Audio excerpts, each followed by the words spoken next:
was created by the Seventh-day Adventist Church. Kita gyud nakauna-ani.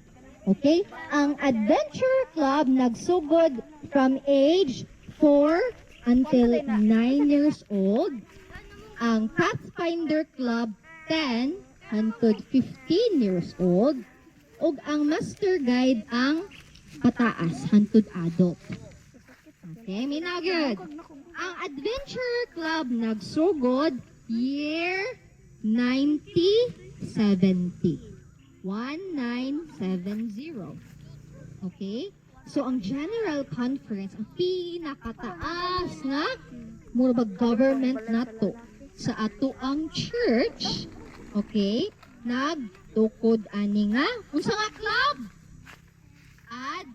Adventurer Club.